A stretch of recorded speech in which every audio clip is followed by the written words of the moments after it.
Welcome to Painting Together's little Van Gogh snowman painting.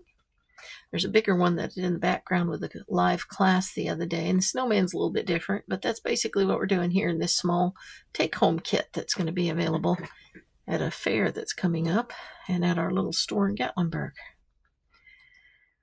So I hope that you get a chance to try this and enjoy it as much as we did. It's probably one of the most fun Christmas paintings that I have ever painted. So we're going to start with just laying out a boatload of blue in this background. So I've got this little palette here. By the way, these are washable. You can if it dries out, put a little isopropyl alcohol on it, let it sit for a little bit. It'll wash right out with an old sponge. And if you rinse it right away, of course, it'll rinse very well. But I don't recommend putting a bunch of acrylic paints down in your drain. So don't put chunks of paints in your drain, but empty the chunks in the trash first and then rinse it. It's just not good for your drain. So we're going to grab some of this dark blue, and we are going to try to go around where our little stars are so that we don't have to forget where they are as we paint.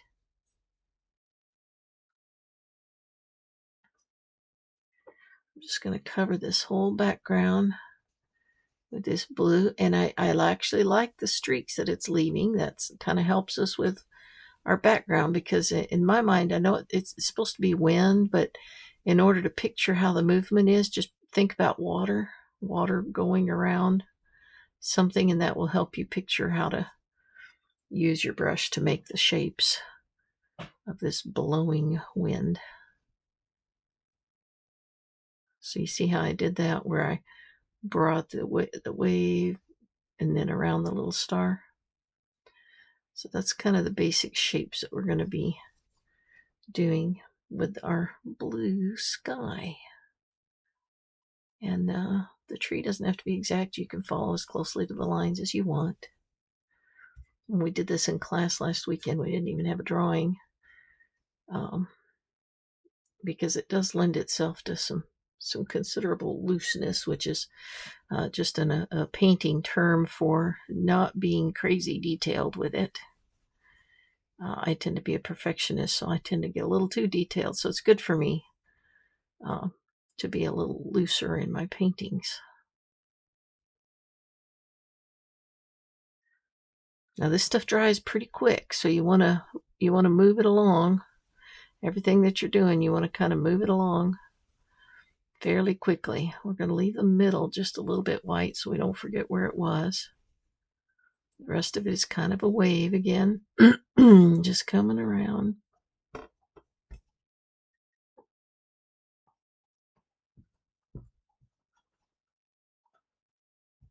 Now the way that the Van Gogh painting is with little dots. But some people get a little flustered with the little dots, and so I'm going to demonstrate both the little dots and using your paintbrush and just doing this sort of swirling motion, which is a lot easier than the little dots, but I will demonstrate both, and you can pick which one works best for you. That way you can have more fun and not be frustrated. One of my students actually did that in class. She's like, okay, I'm done with the dots, and she came up with this little solution of just doing the little stripes. She's quite the talented lady.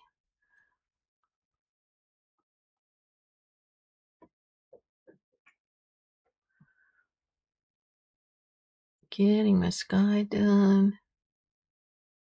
Trying to go around this little snowman so I don't forget where he is. Again, trying to move with the swirling wind, waves, wave-like fashion.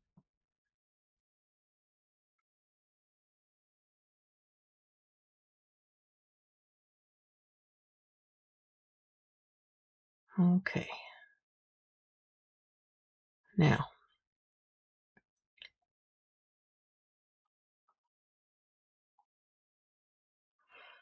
I have a lot of lessons on my website, paintingtogether.com, and I hope that you do visit that and see what else we've got going on.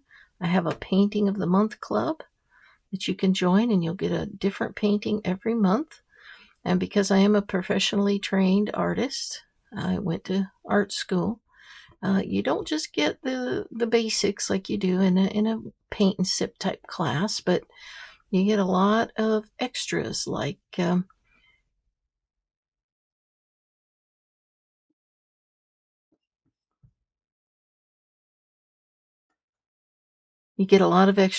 how to find distance and how to mix colors and how to layer things and how to use washes and lots of different little techniques that I can teach you as well that you don't get in those classes that are just meant to be done very quickly. So each lesson, rather than just going to art school or going to school and having to study all the time, what I do is I include all those little tricks that I learned in school into each lesson. So there's a little bit to learn in each one, and you can take those skills that you learn in that lesson or that you hear me talk about in that lesson, and you can use them to advance your training.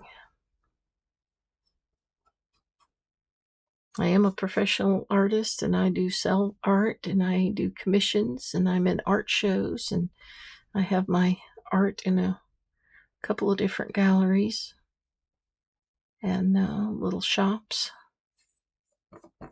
But I do love to teach, and so you get the advantage of that when you come and work with me. So I'm going to put some of this white into my plate here. I didn't clean my brush, notice.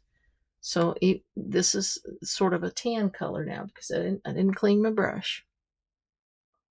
But I did that on purpose because I do want to sort of help my waves along here.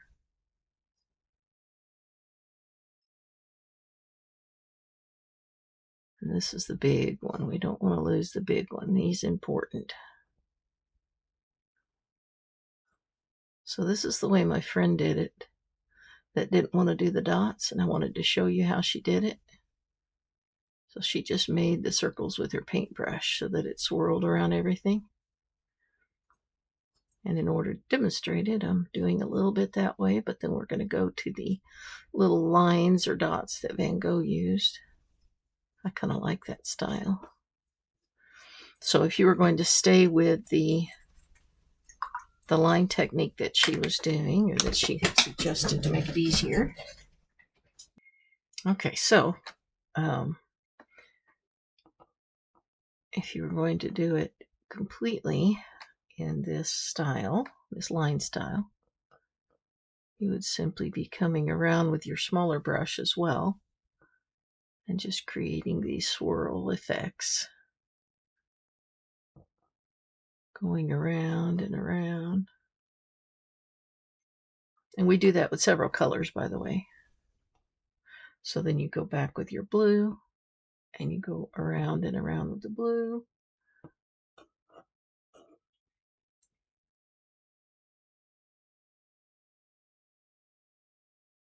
And you do the same with the Payne's Gray, which is this color that looks black.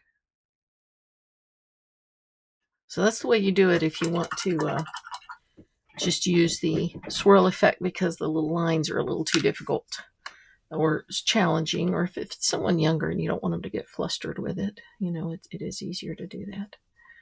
But I am going to continue putting these. There should be a little star right there. I'm going to go in circles around the little star. I do want to have the basic idea of some light colors around my little stars. Notice that this is called a dry brush technique. There's not a lot of paint on my brush, and it's going on a canvas that's dry. The blue already dried on me. This technique is called dry brush, and what it does is it leaves a little of the color that was there underneath so that you can still see it. See how there's still a little bit of blue under there? And so it's a wonderful technique for just adding some effect, some shadows, some highlights, without covering the existing background. See how it's just putting little bits of paint on there, but not completely covering it. Otherwise it would look like a big white stripe, but instead there's all that blue still in there. And again, we're going in the circles around the shapes, right? Okay. Now we are going to fill in the inside of these little circles with our white paint now. These are our stars. And they're going to be yellow in the middle. That's why I wanted to make the middle white instead of painting in blue, because then it's a little harder to get that yellow color on them. I'm using my big brush, but you can use the little one if that's easier for you. I just am fairly comfortable with my brushes, and so I can use the big one to speed things along for the recording. You can pause it anytime and restart it when you're ready.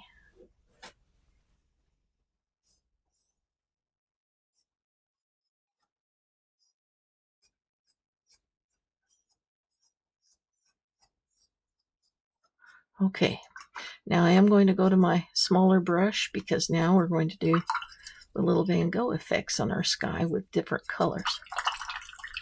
By the way, when you clean your acrylic brushes, it helps to dip it in the paint and then wipe it on the cloth. It gets most of your paint off of it before you did. That way your water doesn't have to be changed like every few minutes.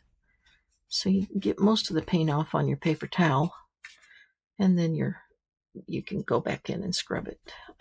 Although scrub it gently. These are not super fancy brushes, and so be gentle when you're scrubbing.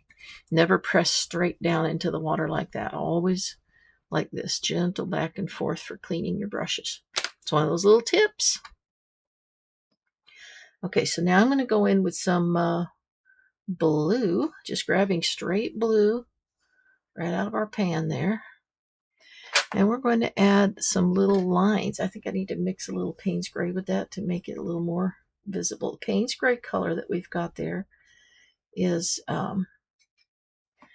it looks black, but what it is, it's a gray color that I really like, because black will often flatten things, make them look kind of flat, and the Payne's Gray does not do that.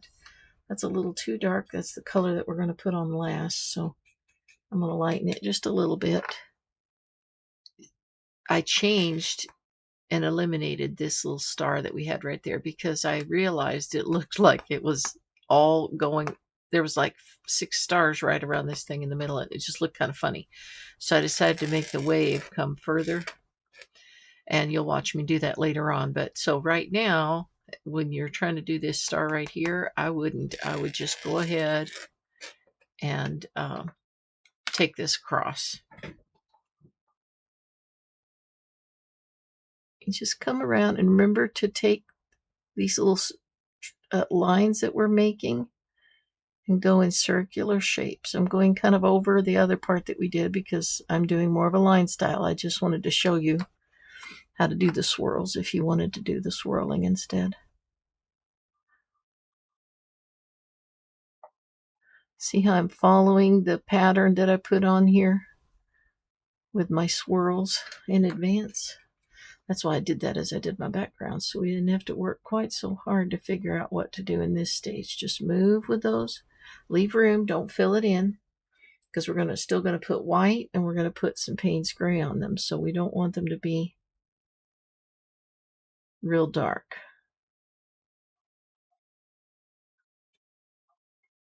Now, if you look at Van Gogh's original piece, there are some longer pieces every now and then, and you can put those in as well. Like right over here, I think he had a couple little long streaks. But most of the stuff is in lines, which created sort of that sparkly look, which was pretty cool.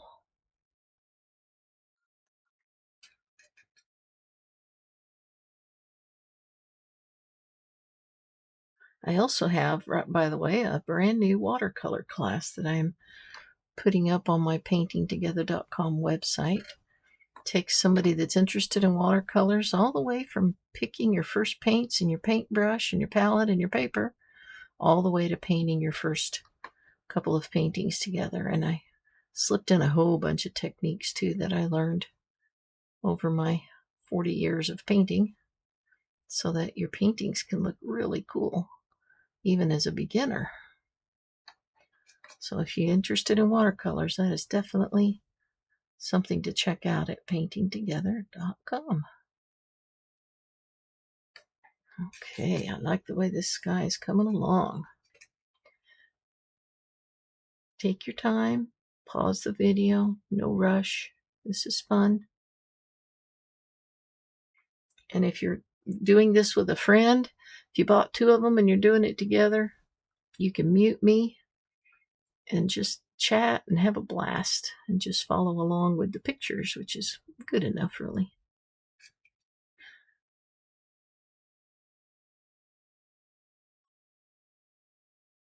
You can follow along with the video, which is certainly easy enough to follow without all my explanations. Unless you're a beginner and you need those explanations, then they're helpful.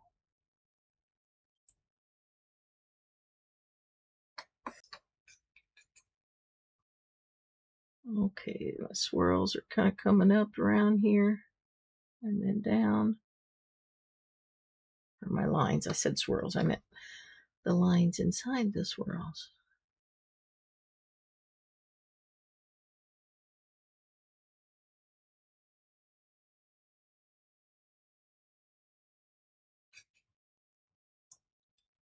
These areas that are in between the stars are supposed to appear just a little bit darker.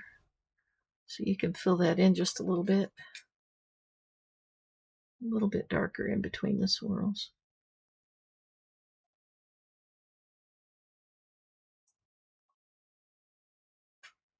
And that's the blue and Payne's gray mixed together that I'm using. That's what I've got on that brush at the moment, so that there's some little dark sections in between those swirls around our little trees.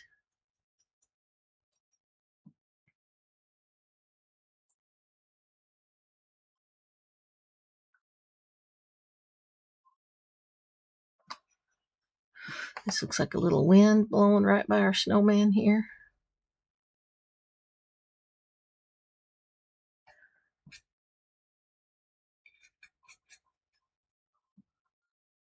You can do this on a larger canvas if you want to. You can either draw it or take a picture of the drawing that you see on the canvas. Take a picture of it and blow it up a little bit so you can use maybe an 11 by 14 canvas. I do these 8 by 10s because they're easy and quick for somebody to do for fun and enjoy as a little craft, but you can do it a little bit bigger. An 8.5 by 11 is a nice size that we use in classes because it'll fit on a shelf quite easily. You can put it on the wall or you can fit it on a shelf. And what my students like to do, a little trick that we taught them was take a floater frame, which is a certain kind of frame you can find on Amazon and in art stores, and you can change it out for each season. So as you're painting and you like something that you painted that looked really cool, you just pop the old one out and pop the new one in. It's called a floater frame, and it's real easy to pop things out, whereas a regular frame, sometimes they're nailed in, or floater frames usually have Velcro on the back, and so it's quite easy to just pop the old one out and put a new one in. Be inspired by your favorite thing. I think that your space should be inspired. Always inspire yourself with what's around you.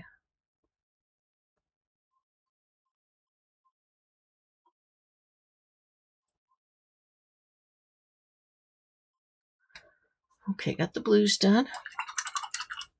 I'm going to move to a little bit of pure white. There's not a lot of that, but there's some. And it sort of helps shape our swirls a little better.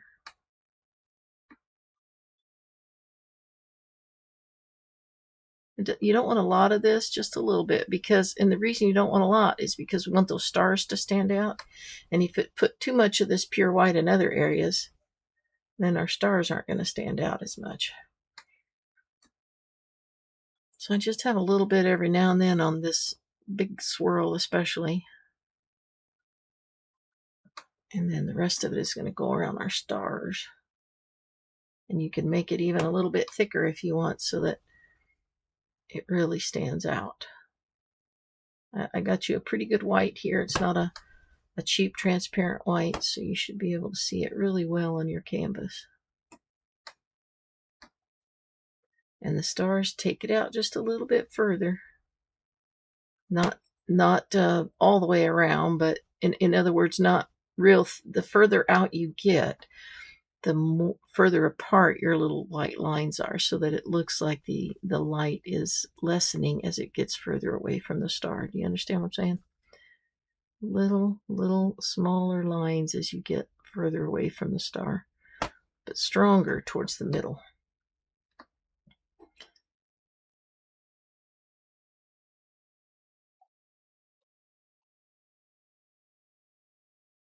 And the way that you do that easily is by simply not refilling your brush as you're going towards the outer edges. And it just naturally makes it softer because you're running out of paint on your brush. So it's a little bit of a dry brush effect. But towards the middle, you want that thicker paint that's really visible. I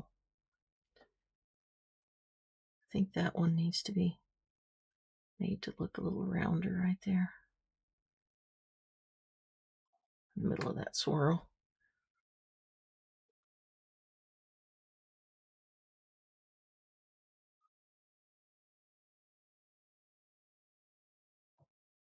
I'm kind of twisting my brush a little bit as I go out so that it leaves those lines in the right direction. I'll demonstrate something. If you don't do that and you're just trying to do it in all different directions, see how that just doesn't give the same effect? Now here's a watercolor trick for you. As long as you just painted it, you can wipe off what you just did with a damp paper towel. As long as the background is dry and you just now put that on there, you can take it off and go, oops. Fix your oops.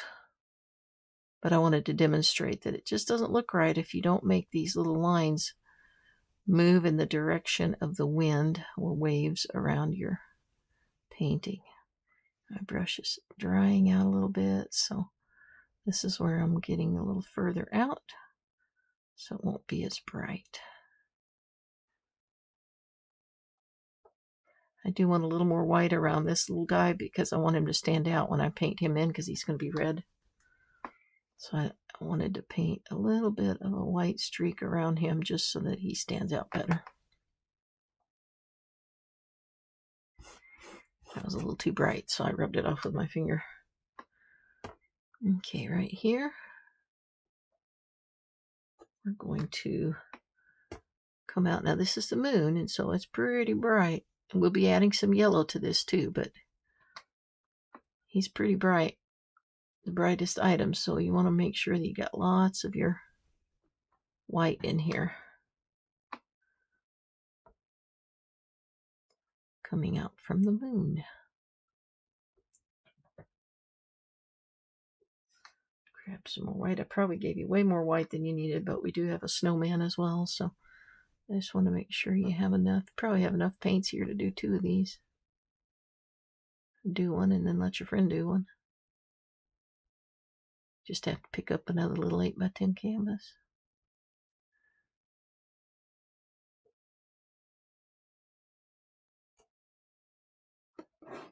Okay, a couple little wind lines right here.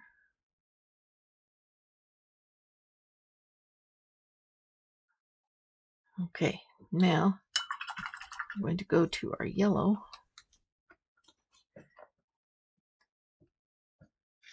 Put some on our palette. I guess we could go ahead and make a little pan here.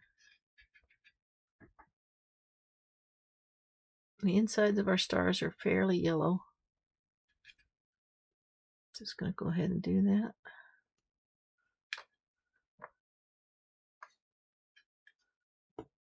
In the original Van Gogh, he actually put a touch of like orange on the middle of his stars, which you can do, of course, if you want to. I think I did that a little bit on my moon in the one that we did the other day. And then you take some yellow, make sure it's fairly pure, and just put some little lines around. And this is just the reflection of your yellow, and it's only going to be real close. You don't have it all over your painting, mostly just real close around your stars. Because they're reflecting yellow, but they don't reflect yellow through the whole sky. They just reflect a little bit in their area. Shine where you are, as they say.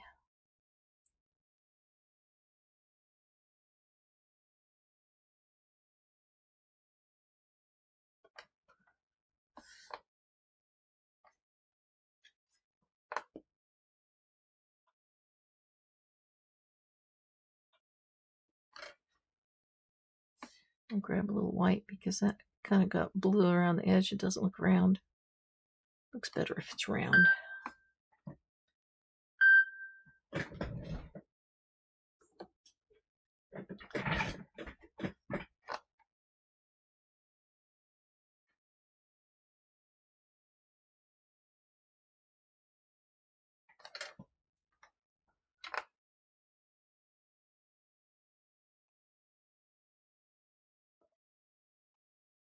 Now I remember now the middle of this swirl is not supposed to have a star. It's just supposed to be wind in Van Gogh's original painting. So it does look like it's got a little too many yellow dots. So I think I am going to eliminate the middle swirl. And I will simply do that by putting white over our swirl and then a little bit of blue. And now we can focus more on the stars that are around the windy swirl, which kind of comes like this.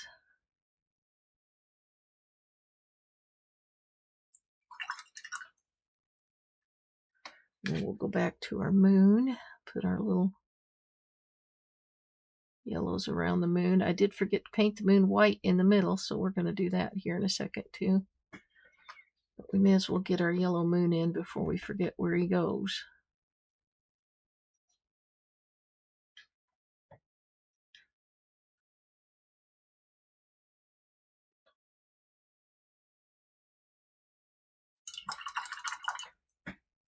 Okay, back to the white. And paint in this outer section.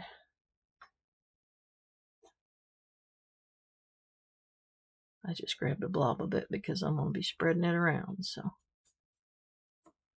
you don't want your canvas to be bare, and so even though it is mostly white up here, you need your white paint in the background to cover the canvas.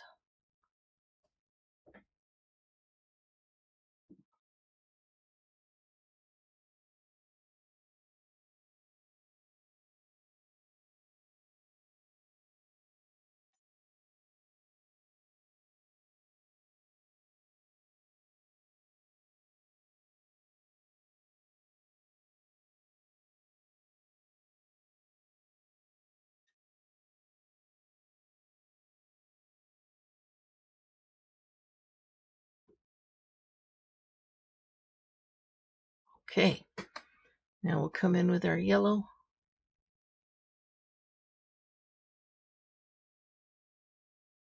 Fix the shape of our moon.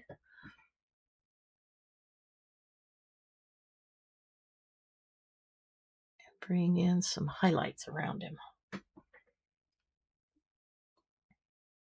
That's those little reflections that say, hey, I'm shining and lighting my world.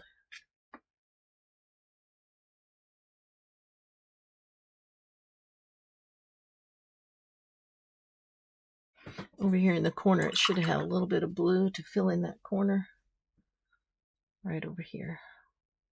There we go. That's better. You can bring in these little blue lines as far as you want, or as far out as you want. Now, in the original Van Gogh, he did use just a little bit of red. And he mixed it with some yellow to make it orange. And he just made his moon stand out a little bit more with some orange edges, which we can do. Sort of let the shape of the moon stand out a little bit better. And it helps cover any pencil lines that you might have left too. Although this white that I gave you is a pretty good white, so it doesn't really leave a lot of pencil lines. And then you put a little bit of this in the middle of the stars too, and I think it just adds a little bit of interest to the middle of the stars. Make them a little more colorful. How about that? I think that came out pretty cool. So our sky is done. We are going to come with our big 1/2-inch brush, and we're going to paint our snow areas. I gave you another white, so you had plenty. These things can be a bear to open. But if you have a pop bottle opener, it does help too, if you have a little trouble with that. We're just going to paint our snow areas where the snow is. And I think we'll still see our lines. You can paint over your snowman too if you want, because you're still going to see those lines under the white. They're not real obvious, but they are there. Enough for you to figure out. If you're having trouble seeing the lines, then don't paint the snowman. Let's see if I go over it again. I make sure that still stays transparent just by kind of painting or wiping over it again so that the paint isn't real thick.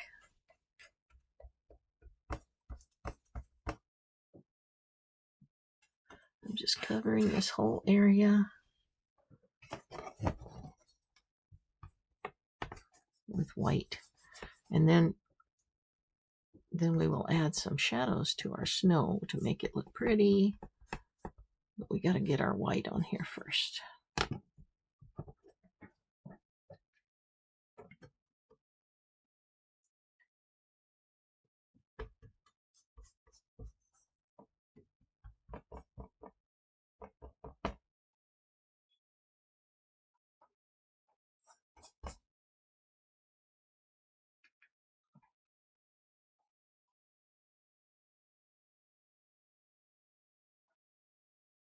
I'm going to let this hill go behind him a little bit too. There we go. Okay, now while it's still wet, you got to grab some of this blue that we had on our palette. And we're just going to put some shadows first. A little of the Payne's gray makes for a nice shadow under your snowman.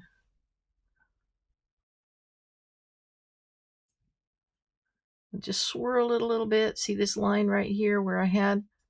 If you put a little shadow right above that line, then this is the top of the snow, and the shadow is behind it.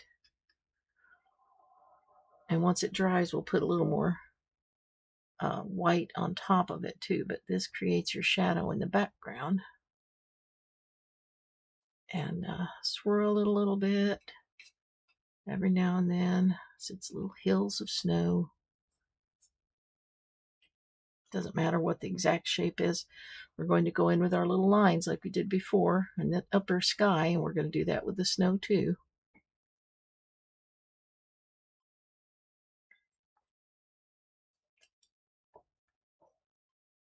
We're just giving it some shadows to start with.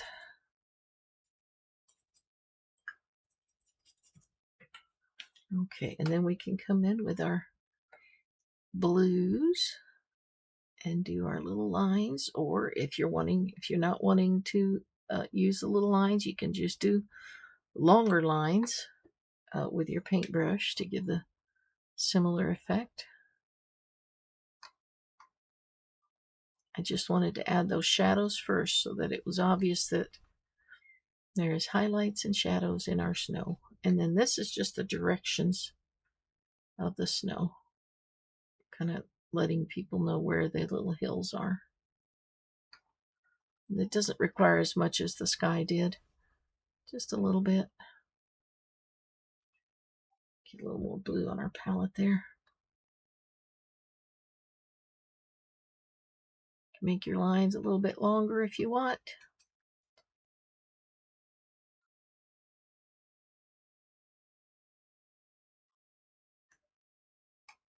A little bit darker under the snowman too. We're going to add some more shadows down there.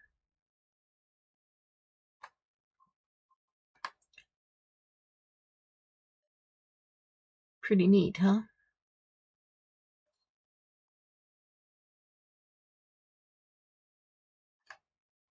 Now it's almost dry brush, so I'm putting a little more paint on there.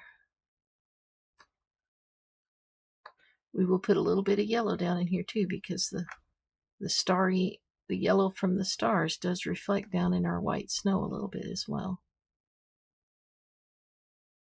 You can put larger sections of this blue where maybe the shadows are supposed to be. You can put more of those lines in that area, right, like right here where we're in a little dip. There's supposed to be more blue. A little darker in one section, and then as you're Same thing as before. As your brush starts drying out, then you're doing a little bit of a dry brush effect, which leaves a little of the underneath color showing.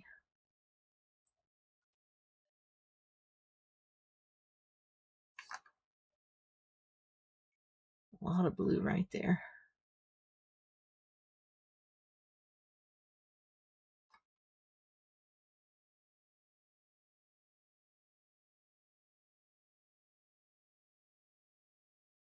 Under our trees, there's going to be some shadows, so you may as well go ahead and put those there. I'm grabbing some Payne's Gray. I left the blue on my brush. I didn't clean it. I'm just going to put some shadows. I'm wetting my brush a little bit because I don't want that to leave so much white under it. Oh yeah, that's better. I want it to be good and dark under that tree. Right under here, under this tree. I want it to be real dark. That's why I grabbed a little water with my brush to make it flow easier. This is the shadow under the tree.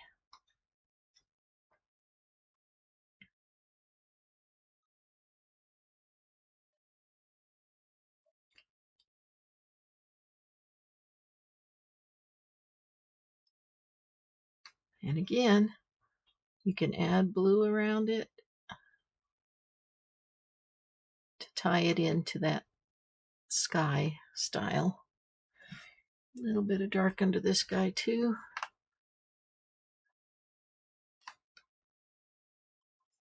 And a little bit of those dark ones in our shadows too. While I got the Payne's Gray on my brush, we're going to add a little bit of those little lines into our shadow areas. Makes them appear a little bit darker.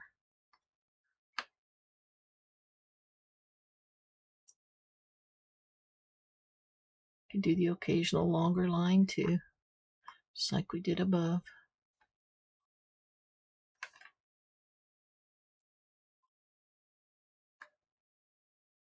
Okay.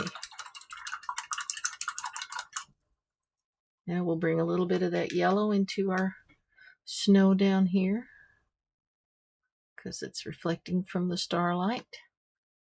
We're doing it just in those little same lines, same style. Every now and then, you don't want to overwhelm it, but you just given the idea that there's, on your whiter parts, there's some reflections from that starlight coming down here.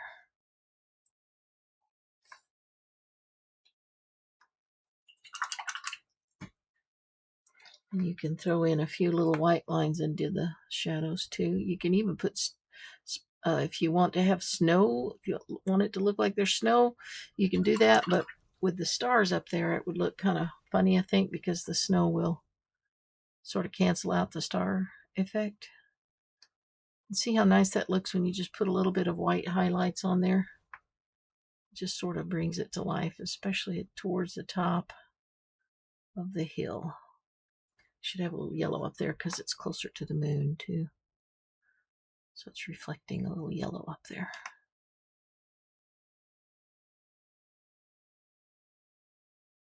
Okay. Let's go ahead and do our snowman next. We already painted him white, but I didn't do his face. I'm going to go ahead and paint his face white, and while that dries, after we shadow his face, while we let it dry, we can do his hat. Because you can't do his nose until his face dries. Tried to do that the other day, and it wasn't quite dry, and I wound up with a orange face because it sort of ran together. So we had to repaint the face white, which, by the way, is the wonderful thing about acrylic paints. Mess up, let it dry, paint over it. No big deal. Don't stress out. You can paint over anything. If you're unsure of the facial features, you can outline them a little darker with your pencil before you paint it white, just so you don't lose them. Just do not use a Sharpie, because if you use a Sharpie on a canvas, no matter how many layers of acrylic you put over it, that thing is going to come through And I'm telling you, I've tested that. Okay, I'm going to shadow our little guy here. I'm making it longer strokes because I want it to appear. I'm making longer strokes because I want it to appear like a shadow.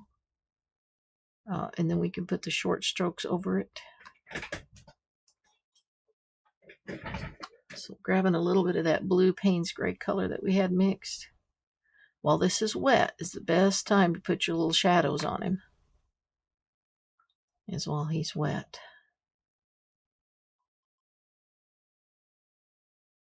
I'm kind of dry brushing a little bit there, but that's on purpose. It just sort of makes him look round when you put a little shadow around the edges, especially on the bottom where he's touching the snow. It's real dark down there where he's leaning on the snow or sitting on the snow. There we go. That's almost pure Payne's gray, but because I still had some paints on my brush, it's got a little lighter, so mixed with some white and blue. Sorry about the background noise in my recordings. That's my furnace kicking on. I don't know how to avoid that on a cold night.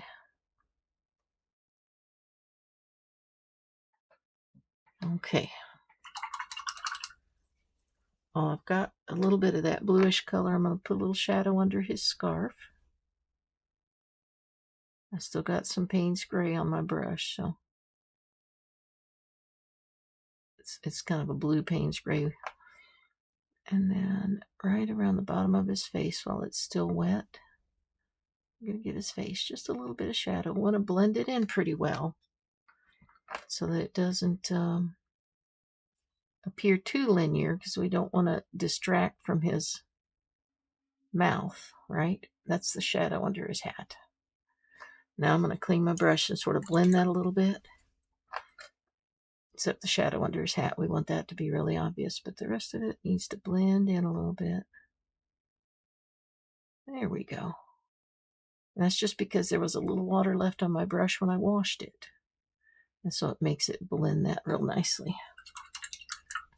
And you can blend down here too if you want. While you've got that water on your brush, you can make this smoother.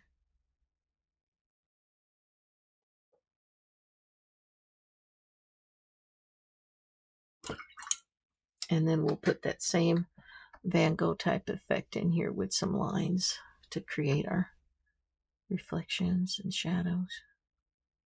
Make sure he stands out against the snow that's around him. When we add some whites in here, he will stand out better, by the way. We just have to put whites over those shadows that we made.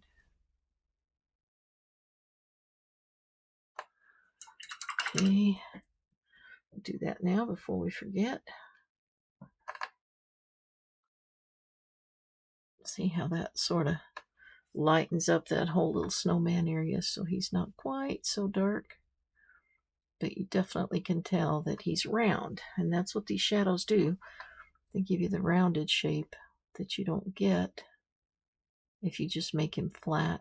You know, he will, if you don't put some shadows around the edges, he's going to look like a flat snowman cartoon as opposed to a round snowman who's evidently been eating a lot of snow.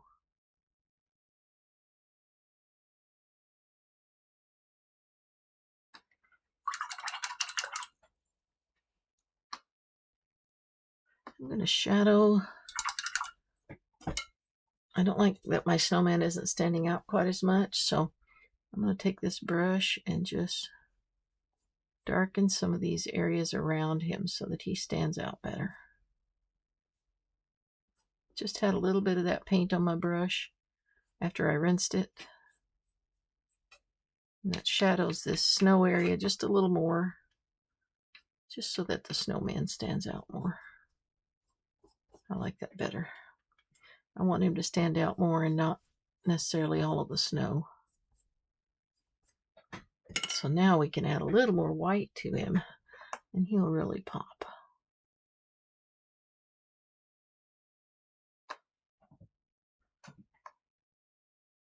Sometimes as you're painting, you're kind of creating it as you go. And you look at it and you're like, oh, I think I need to touch that up a little bit. The nice thing about acrylics is it lends itself to all these layers so that you can do that. Make it just brighter and brighter and brighter.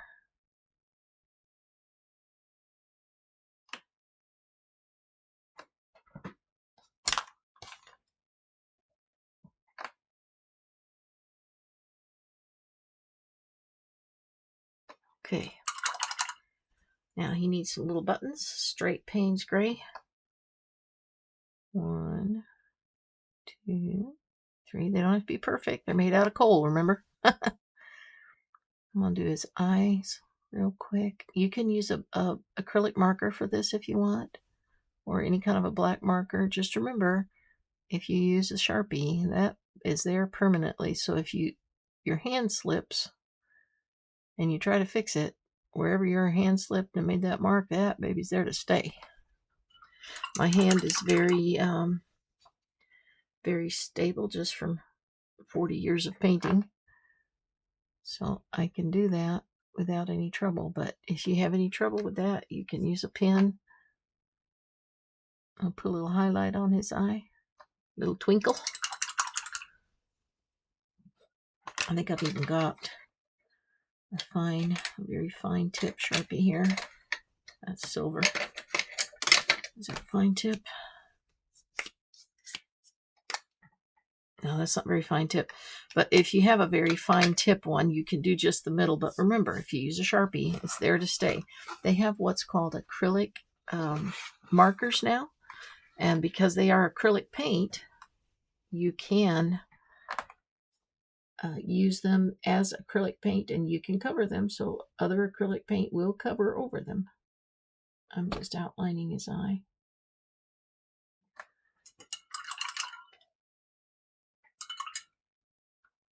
I want him looking at that little bird. That's why I did that.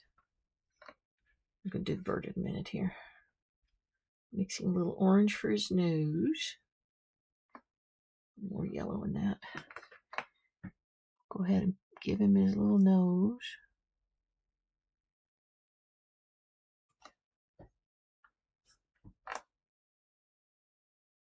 That same orange color is what we used up here, so you can put some reflections around your moon if you like. You can put some of this color around the sky. I think Van Gogh did that on his original. He had a little bit of this orange color kind of traveling along here and there. Blowing with the wind.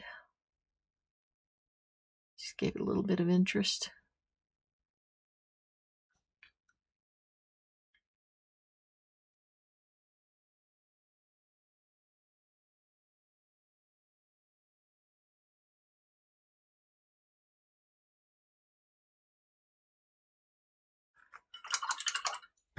If you don't like something you did, like right there where that line went, I didn't like it. So you just come back and cover it. See? Acrylics are awesome.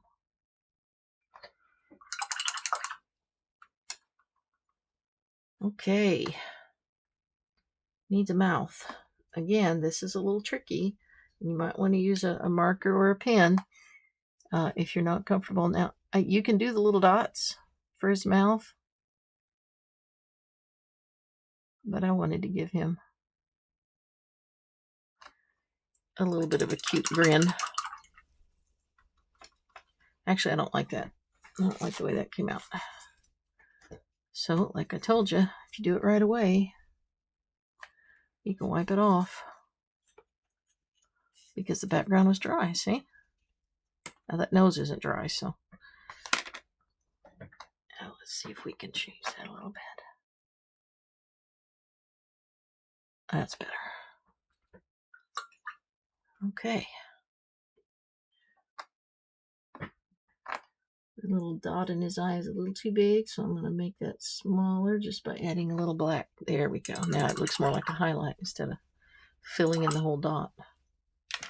And if you want more white on your snowman because he's just a little too dark and blending in a little more, take this big brush and just make some lines with it because they're much more obvious and they will make him stand out. better. There, see?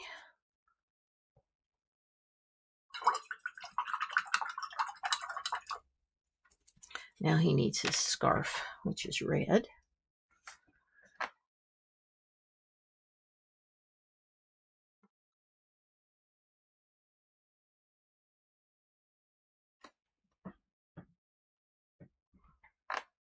Ding, ding, ding, ding, ding.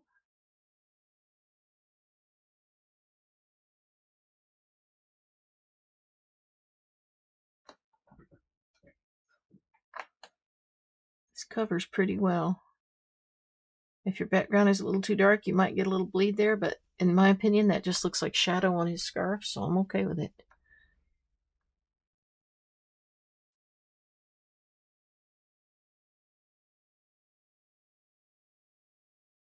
And you can use, actually, that Payne's Gray to create some shadow on his scarf. Just little stripes towards the bottom where the light isn't hitting it and where there's a fold right here. It just makes it look a little more real.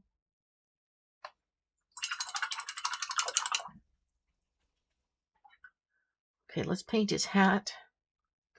And that's straight Payne's Gray.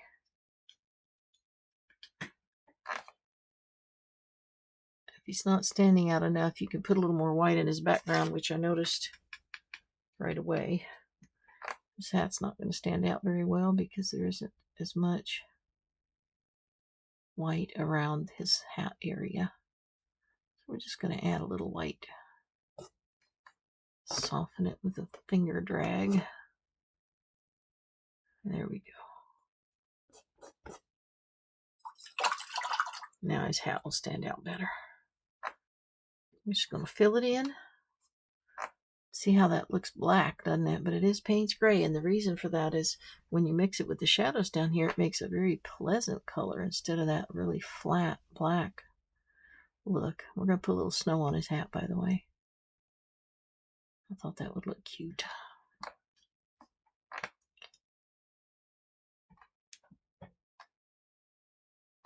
I didn't draw the snow on in the line drawing because I figured if I wanted to do that, I could add it on top of it, which is where snow should be, on top.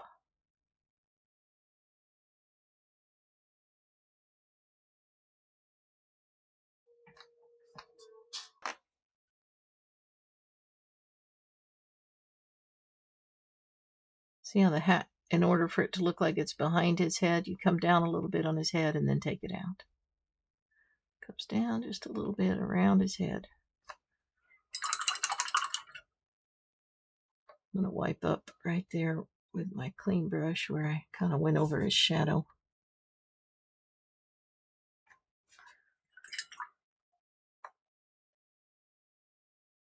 There we go. Okay. Now if you take a little bit of that white and put it on your palette, you can put little highlights on his hat, which helps it stand out.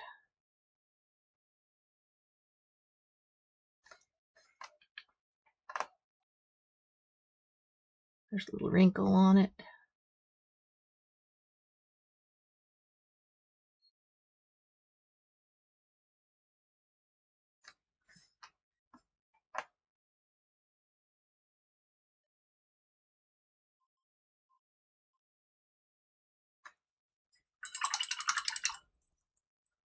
We're going to wait for that to dry to put the little ribbon on his hat. But while we've got our white out, we can put some little highlights on our scarf here, and they can look like snowflakes or dots or whatever you want it to be.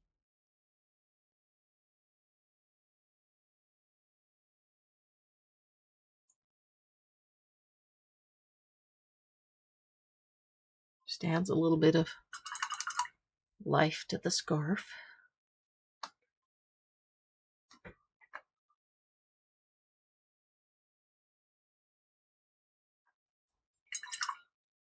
I'm using the darker color to put some shadow right there.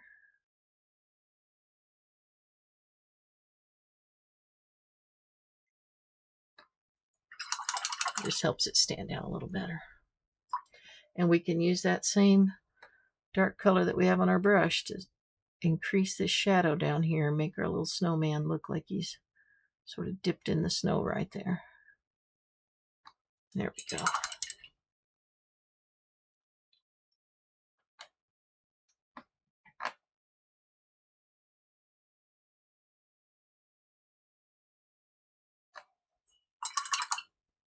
His mouth is just a little weird, so I'm going to fix it with a little bit of white on my brush.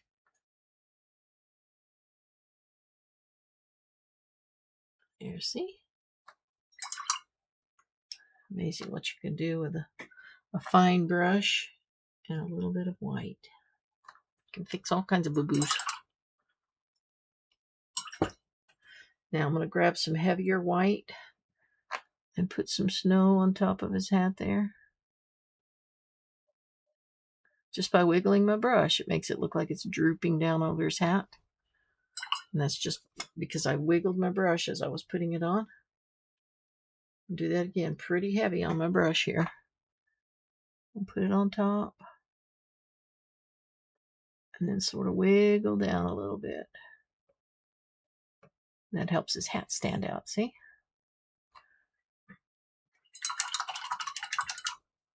And if you want to, you can add that little stripe that we've got on his, above the snow on his hat.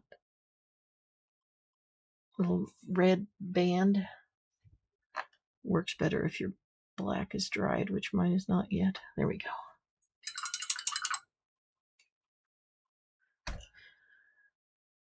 Okay, now the trees. I'm going to go back. I'm going to go back to my 1/2-inch brush. By the way, I noticed my snowman is a little funny shaped right there because I let the sky go to, there we go. Now he's shaped better. I painted the sky into him and forgot to fix it. That sky should be a little softer anyway.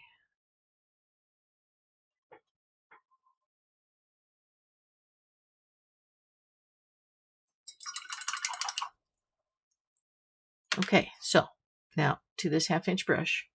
We're going to go into the dark green. You have a light green also. I'm not going to use that yet. Dark green. And we're going to fill in this tree, okay? It's just easier to do it with this brush.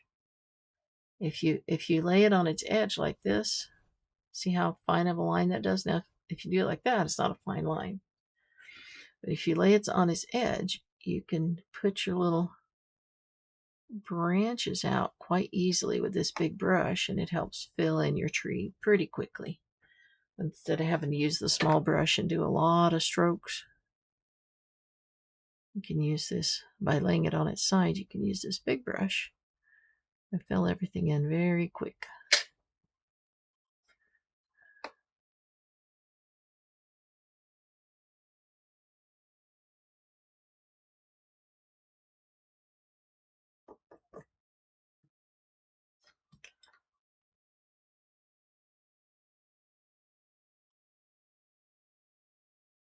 All the way to the bottom where our shadows are.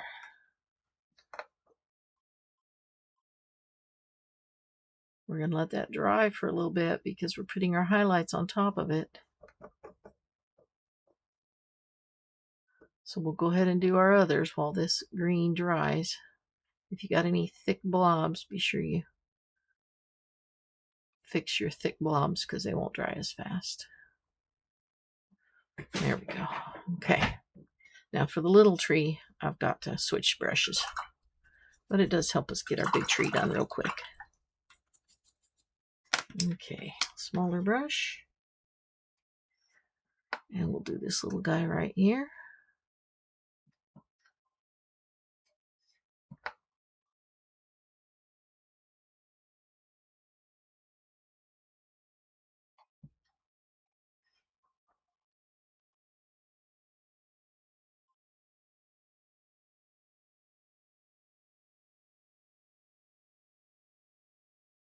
These limbs do not have to be exact, but it does help if you're somewhat following the shapes that we have on our drawing. Of course, trees are not ever perfectly even on all sides, so we want it to look a little bit different. So this branch might be longer than the next one, and the next one might be short, and then there may not be a branch for a little while, and then there's another one. That's what helps it look realistic. Try to make sure he looks kind of straight and not leaning.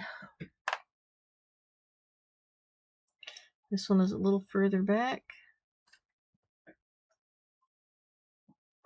Grab a little more paint and just put it on there so I can move it around easier.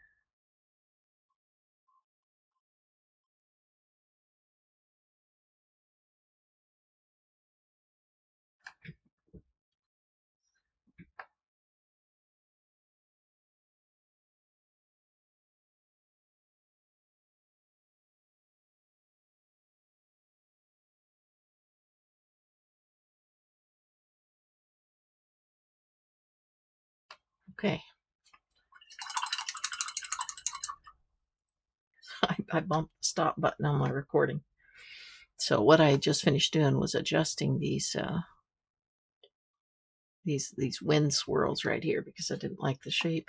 You can do that. You can do anything you want. It is your world, right? But I just wanted those swirls to move a little bit differently.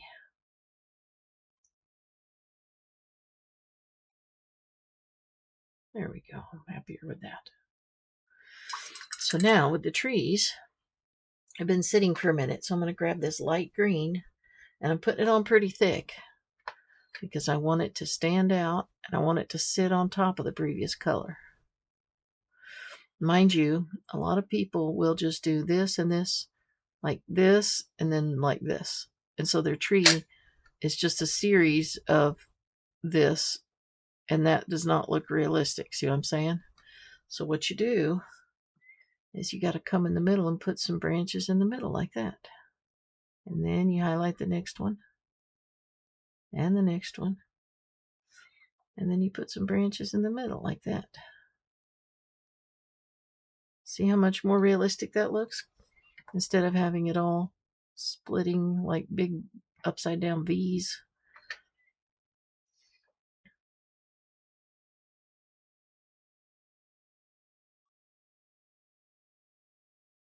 I am going to put yellow on top of this too, so I'm leaving a little bit of room to be able to put the yellow on there.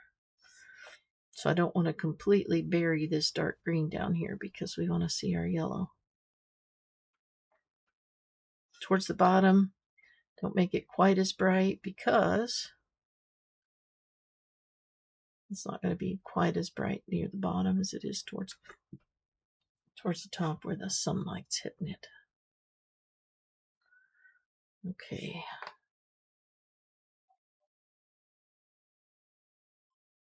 The smaller ones are a lot easier. Just move your hand back and forth.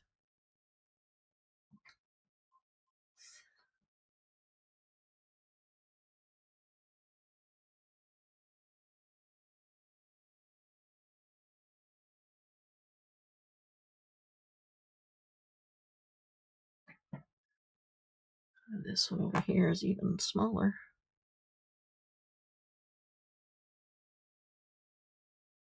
It needs a little more pure color on it though. Get a little more paint on my brush.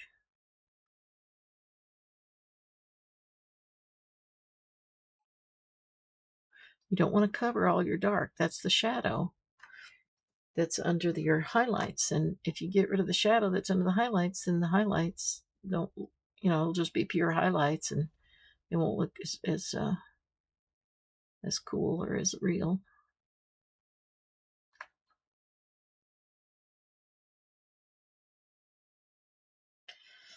Okay, now that's pretty neat all by itself. And I think if you look at what it looks like with the yellow on it too, you're gonna like it. Now this is the sun, where the moon is shining, not the sun, but the moon. So we got a lot of yellow on this side where the moon hits it.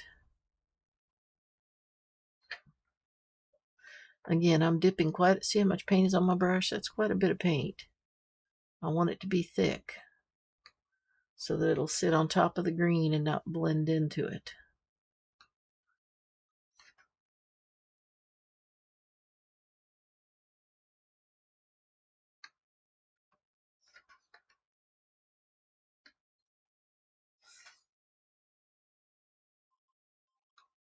Even though most of it is going to be on this side where the moon is giving that yellow light, we do want to put a little bit on this side because of those little stars are also reflecting on this side of the tree.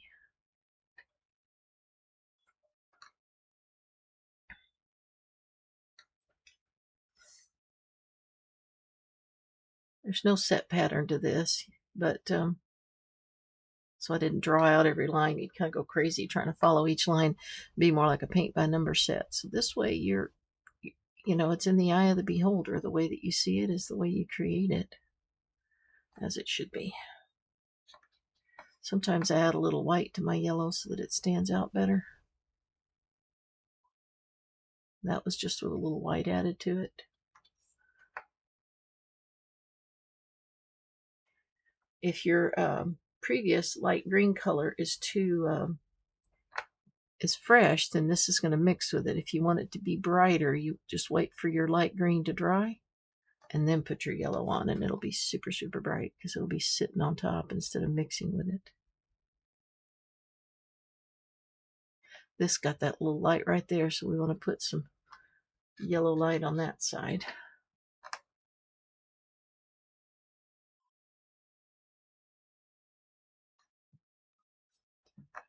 I'm not burying all those other greens. I just want to highlight on top. I don't want to lose those other greens that I've got there because it gives it the triple color. When you're painting anything, you really should have at least three colors. I go for 5 at least, but you want your shadows, you want your midtones, and you want your highlights. And that's what gives it that 3-dimensional look. It's your shadows, your midtones, and your highlights. See how mixing a little white with that just made it really pop? I'll do that right up here. See how it really stands out considerably more by putting a little bit of white into my yellow, especially right on top there.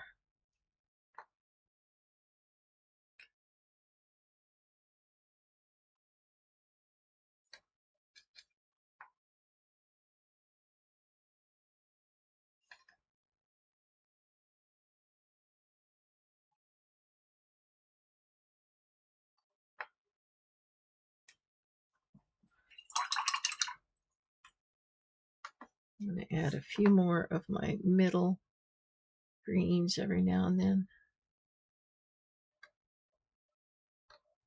And then I'm going to take a little orange, and this is something that Van Gogh did in his painting. Was he included a little bit of this orange color that he put in the moon into other parts of his painting, and I thought it looked kind of cool.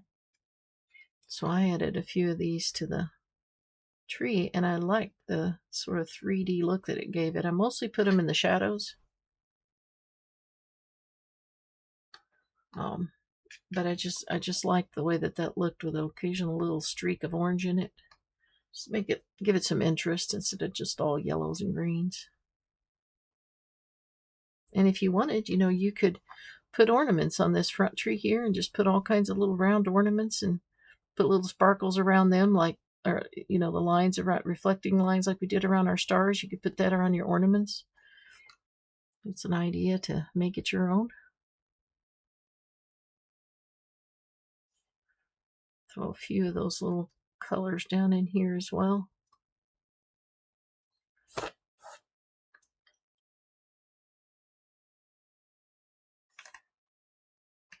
There. I think it's done. I'll get rid of one of those little orange streaks. That was a little too bright there. There we go. Okay, I've got a couple little touch-ups here. Before we're finished up, I got to put the arms and the bird in, but I also don't think my snowman is standing out enough. So I thought I would grab a little bit of this blue, just the blue by itself with a wet brush so that it's putting it on very thinly. Leave some highlights. But let's sort of color that snow around this little guy a little bit more. It's almost dry brush because I didn't put a lot of paint on here. But I just want him to stand out a little bit more by maybe darkening up this snow a little bit.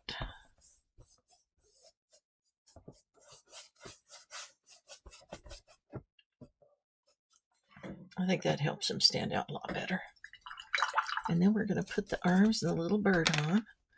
So the arms are made with brown. And we can actually take a little bit of red and a little bit of green, and that makes brown.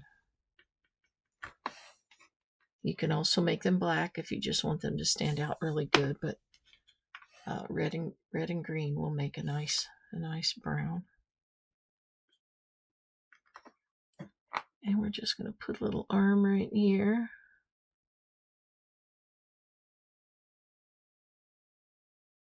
We'll put a little snow on it too so that it stands out. Okay, so it won't be hidden. You can put this arm in any shape you want.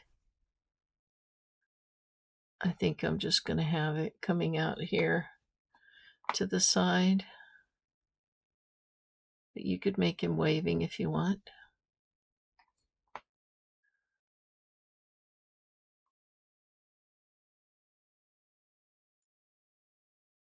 Okay. We'll let that dry while we do the bird, and then we'll put a little highlight on it so that it can be seen. The bird is just real easy if... Yeah, I know that sounds easy, right? But it's basically, if you make this little half moon swoop, put a little circle at the end. Okay. And then put a little belly on him. You have the drawing, and you can always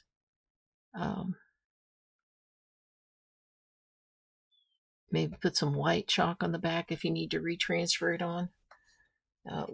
Little white chalk on the back, and then draw it on. It'll go over your existing painting, and you can wipe the chalk off after the paint dries in the areas that you didn't paint over. Okay, see the little birdie there? Now we are going to make his beak black, of course. There we go. And then we can put a couple little black lines under his tummy and under his wings to sort of give it shape. And when we put a little highlight on him with some, we can take some white and just barely have any white on our brush and put a little highlight on the top of his back and on the top of his head.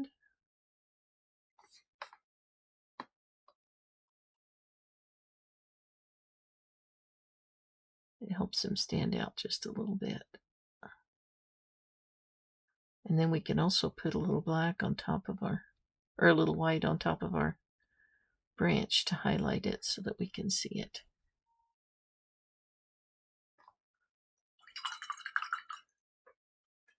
He does need an eyeball. So we're going to give him a little dot right there where the eye goes. And I think I'm going to make this arm maybe a little blacker because you can't see it very well.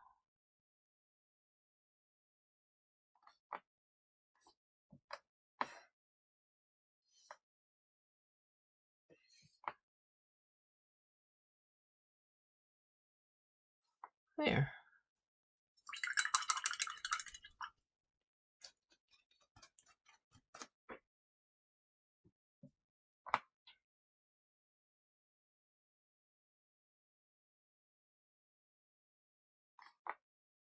Just making this edge stand out a little bit better.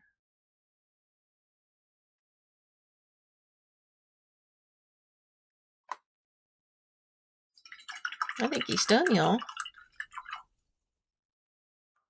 Well, I hope that you enjoyed painting this with me. And I hope that you go to paintingtogether.com and find something else that you can paint along with me. So have yourself a Merry Christmas, or I hope you had yourself a Merry Christmas if you're painting this afterwards. And enjoy a Happy New Year as well. Thanks for painting with me. Bye-bye.